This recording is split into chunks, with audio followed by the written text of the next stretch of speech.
সালামু আলাইকুম এভরিওয়ান। আজকে আমরা বুয়েট অ্যাডমিশন টেস্টে আসা ফিজিক্সের একটা প্রবলেম সলভ করব। প্রবলেমটি সলভ করার আগে ফিজিক্সের একটা কনসেপ্ট ক্লিয়ার করতে হবে। সো ফার্স্টে আমরা ফিজিক্সের একটা কনসেপ্ট ক্লিয়ার করি। কনসেপ্টটি হলো Newton second law. Newton second law অনুযায়ী আমরা জানি কোন বস্তুর ভরবেগের পরিবর্তনের হার বস্তুটির উপর প্রযুক্ত বলের সমানুপাতিক এবং বল যেদিকে ক্রিয়া করে বস্তুটির ভরবেগের পরিবর্তন সেদিকে ঘটে। তো ফার্স্টে আমরা একটা বস্তু নেই, ধরি এটা একটা এম ভরের বস্তু। এই এম ভরের বস্তুদের আদিবেগ কিউ। এম ভরের এই বস্তুদের উপর এফ বল প্রয়োগ করা হলো। তো এম ভরের বস্তুদের উপর যদি এফ বল প্রয়োগ করা হয় তাহলে বস্তুটির বেগের পরিবর্তন ঘটবে। কারণ এখানে একটা ব্যাপার আছে যে যতক্ষণ ধরে বস্তুটির উপর বল প্রয়োগ করা হবে ঠিক ততক্ষণ ধরেই বস্তুটির বেগের পরিবর্তন ঘটতে থাকবে। অর্থাৎ যদি বস্তুর বেগের পরিবর্তন ঘটাতে চায় তাহলে অবশ্যই বল প্রয়োগ করতে হবে। যদি কোনো কারণে বল প্রয়োগ বন্ধ হয়ে যায় তাহলে বস্তুটির বেগের পরিবর্তন হবে না। তো এম ভর এবং ইউ আদিবেগ বিশিষ্ট বস্তুটির উপর যদি এম বল প্রয়োগ করা হয় এবং টি সময় ধরে যদি বলটা প্রয়োগ করা হয়, অর্থাৎ টাইমের ডিউরেশনটা যদি টি হয়, তাহলে বস্তুটার শেষ ভরবেগ যদি ভি হয়,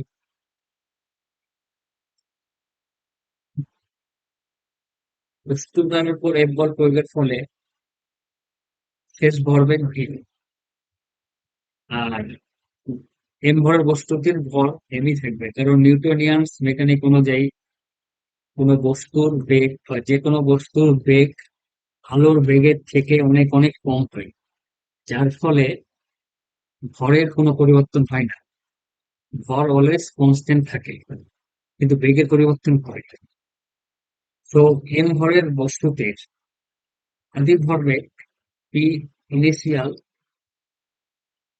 is equal to m u. M ভরের বস্তুটির শেষ ভরবেগ p final is equal to m v. এখন এই এম ভরের বস্তুটির ভরবেগের পরিবর্তন তাহলে কত হবে? Del p is equal to শেষ ভরবেগ মাইনাস আদি ভরবেগ। শেষ ভরবেগ এম ভি মাইনাস আদি ভরবেগ এম কিউ। এখন এম ভরের বস্তু তার ভরবেগের পরিবর্তনের হার বের করতে হবে। এখানে একটা জিনিস লক্ষ্য করতে পারছি যে টি সময়ে বস্তুটির ভরবেগের পরিবর্তন M V minus M Q. অতএব একক সময়ে বস্তুটির ভরবেগের পরিবর্তন M V minus M Q divided by T. একক সময়ে বস্তুটির ভরবেগের পরিবর্তনই কিন্তু বস্তুটির ভরবেগের পরিবর্তনের হার। কারণ আমরা জানি যে কোনো গাড়ির বেগ 10 মিটার পার সেকেন্ড বলতে কি বোঝায়? কোনো গাড়ির বেগ 10 মিটার পার সেকেন্ড বলতে বোঝায় 1 সেকেন্ডে গাড়িটির দূরত্ব পরিবর্তনের হার 10 মিটার। অত সেখানে কিন্তু পার সেকেন্ডে হিসাব হচ্ছে পরিবর্তনটা বোঝানোর জন্য দূরত্বের।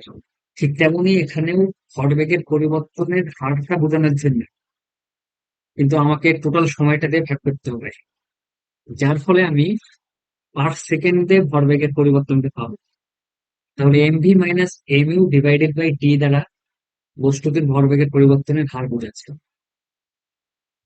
আরেকটা জিনিস মনে রাখা যায় যে সমানুপাতিক টাইপের সূত্র প্রমাণের জন্য একটা জিনিস মনে রাখা যায়, এক ফলাফল সমানুপাতিক কারণ।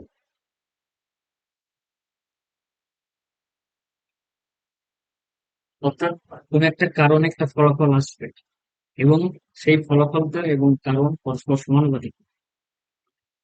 তো নিউটন সেকেন্ড ল অনুসারে আমরা জানি কোন বস্তুর ভরবেগের পরিবর্তনের হার, অর্থাৎ ভরবেগের পরিবর্তনের হারটা কি পেয়েছিলাম, M V minus M U divided by T. এটা ফলাফল। আহ কোন বস্তুর ভরবেগের পরিবর্তনের হার বস্তুটির উপর প্রযুক্ত বলে সমানুপাতিক, অর্থাৎ সমানুপাতিক এফ। এখন এখানে M V minus M U divided by T সমানুপাতিক এফ দ্বারা বোঝাচ্ছে কোন বস্তুর ভরবেগের পরিবর্তনের হার এর প্রযুক্ত বলে সমানুপাতিক। এখানে M V minus M U by T অর্থাৎ ভরবেগের পরিবর্তনের হারটা হলো ফলাফল, আর এই ফলাফলটা ঘটেছে বল প্রয়োগের কারণে। এখান থেকে বোঝা যাচ্ছে ফলাফল সমানুপাতিক কারণ। এরপর লিখতে পারি, যদি এম কমন নেই তাহলে থাকে V minus U divided by T সমানুপাতিক এফ। এখানে ভি মাইনাস ইউ দ্বারা বোঝাচ্ছে বস্তুটির বেগের পরিবর্তন, V minus U divided by T দ্বারা বোঝাচ্ছে বস্তুটির বেগের পরিবর্তনের হার। কারণ আমরা জানি একক সময়ে কোন বস্তুর বেগের পরিবর্তনকেই কিন্তু ত্বরণ বলে। তাহলে V minus U divided by T দ্বারা আমরা কি বোঝাই, ত্বরণকে বোঝাই। তাহলে V minus U divided by T কে আমরা এ লিখতে পারি, কারণ ত্বরণকে এ দ্বারা প্রকাশ করা হয় সমানুপাতিক এফ। এখন যদি সমানুপাতিক চিহ্নটা তুলে দিই তাহলে একটা ধ্রুবক কে আসে আর এফ থাকে। এখন এখানে কে এর মান যে কোনোটা আমরা ধরে নিতে পারি, কারণ কে এর পরীক্ষিত কোনো মান নেই। তো আমরা যদি m is equal to 1 kg, a is equal to 1 metre per second square, f is equal to 1 newton ধরি, তাহলে কে এর মান আসবে 1। অর্থাৎ এখানে এটা দ্বারা বোঝাচ্ছে যে 1 কেজি ভরের কোনো বস্তুর উপর 1 নিউটন বল প্রয়োগ করা হলে বস্তুটির ত্বরণ হবে 1 মিটার পার সেকেন্ড স্কোয়ার। এখন আমাদের প্রমাণ করার সুবিধার্থে আমরা এই মানটা ধরে নিলাম, যার ফলে কে এর মান 1 আসে। কে এর মান 1 বসালে আমি ফাইনাল রেজাল্ট পাই আমরা f is equal to m. So এইভাবেই নিউটন সেকেন্ড লটা প্রমাণ করা যায়। এখন চাইলে এই সূত্রটা আরেকভাবে প্রমাণ করা যায়, সেটা হলো ডিফারেন্সিয়েশন দিয়ে। সো আমরা সেই প্রমাণটা এখন দেখি।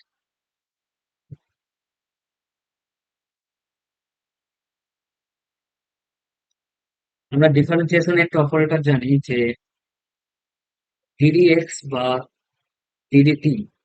এখন এই অপারেটর দ্বারা বোঝায় যে কোনো কিছুর পরিবর্তনের হার বোঝানোর জন্য এই অপারেটর ব্যবহার করা যায়।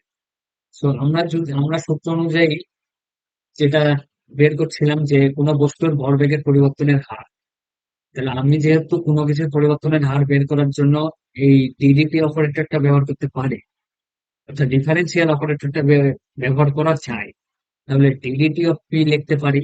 এটা দ্বারা কি বোঝাচ্ছে, পি যেহেতু ভরবেগ বোঝাচ্ছে, তাহলে ডিডিটি অফ পি দ্বারা বোঝাচ্ছে ভরবেগের পরিবর্তনের হার। তো সূত্র অনুযায়ী আমরা কি জানি, কোন বস্তুর ভরবেগের পরিবর্তনের হার এর উপর প্রযুক্ত হলে সমানুপাতিক, অর্থাৎ ডিডিটি অফ পি সমানুপাতিক এফ। এখন ভরবেগ মানে আমরা কি জানি, ভর ইন্টু বেগ, অর্থাৎ মাস ইন্টু ভেলোসিটি। তাহলে এখানে আমরা টি এর জায়গায় ভর ইন্টু বেগ লিখতে পারি এম ইন্টু ভি সমানুপাতিক এফ। এখন এম যেহেতু কনস্ট্যান্ট বাইরে চলে আসলো, এখানে থাকলো ডিডিটি অফ ভি সমানুপাতিক এফ। একটু আগে বললাম যে ডিডিটি দ্বারা বা ডিডিটি অপারেটর দ্বারা কোনো কিছু পরিবর্তনের হার বোঝায়। তাহলে এখানে যেহেতু ডিডিটি অফ ভি আছে, তাহলে এটা দ্বারা কি বোঝাচ্ছে, বেগের পরিবর্তনের হার। আর একটু আগে বললাম যে সময়ের সাথে কোনো বস্তুর বেগের পরিবর্তনের হারকেই সেই বস্তুটার ত্বরণ বলে। তাহলে ডিডিটি অফ ভি দ্বারা যেহেতু সময়ের সাথে বেগের পরিবর্তনকে বোঝাচ্ছে, তাহলে ডিডিটি অফ ভি দ্বারা বোঝাচ্ছে ত্বরণ। তাহলে আমরা m into d d t of v অর্থাৎ সময়ের সাপেক্ষে বেগের পরিবর্তনের হারকে আমরা ত্বরণ চেয়ে বলতে পারি। তাহলে এখানে এম এ লিখতে পারি সমানুপাতিক এফ। এখন সমানুপাতিক চিহ্ন তুলে দিলে M A is equal to K F লেখা যায়। কে এর মান অন হলে F is equal to M into A. ওটা কমন হয়ে গেল। এখন আশা করি আমরা ম্যাথটা সলভ করতে পারবো। তো আমরা ম্যাথে চলে যাই। ম্যাথটি ছিল, হাবলু 16 কেজি ভরের একটি বক্সের উপর 4 সেকেন্ড ব্যাপী 8 নিউটন বল প্রয়োগ করলে তাহলে বক্সটির বেগের পরিবর্তন কত হবে?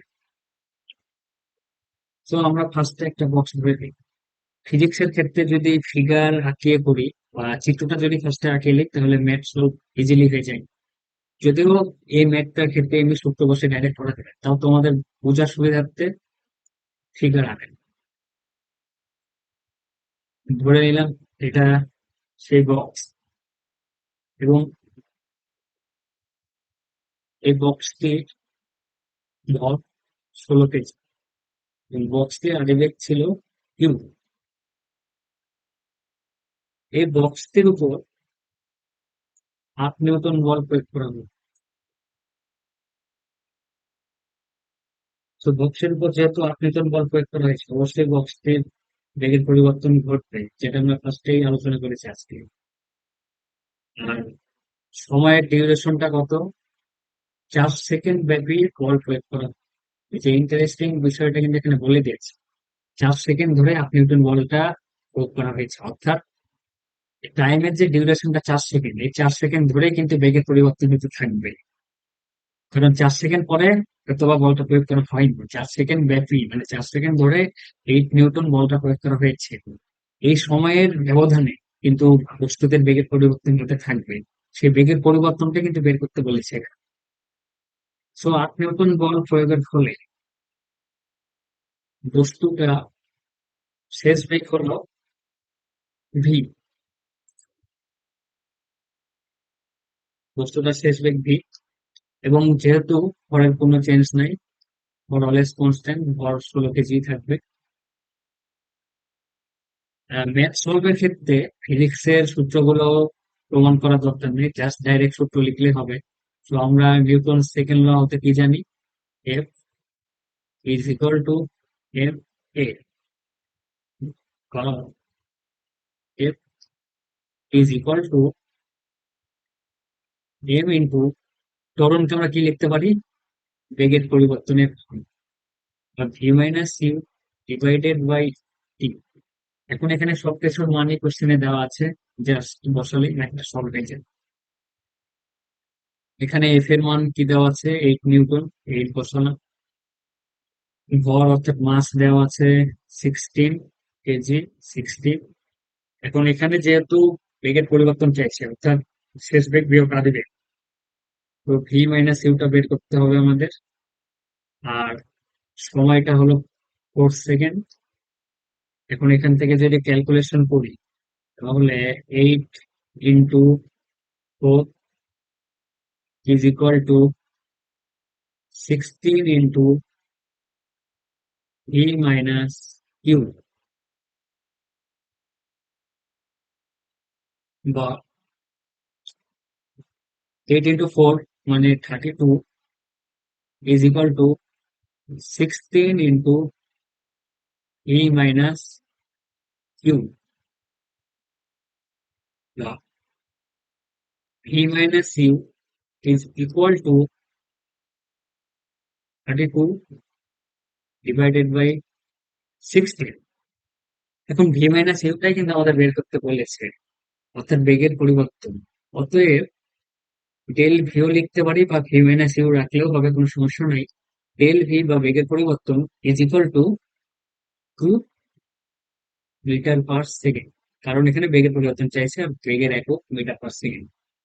সো এটাই হলো এই অঙ্কের অ্যান্সার। এই ম্যাথটা খুব ইজি ছিল। আশা করি তোমরা সবাই বুঝতে পেরেছো। সো আজকে এ পর্যন্ত। আসসালামু আলাইকুম এভরিওয়ান।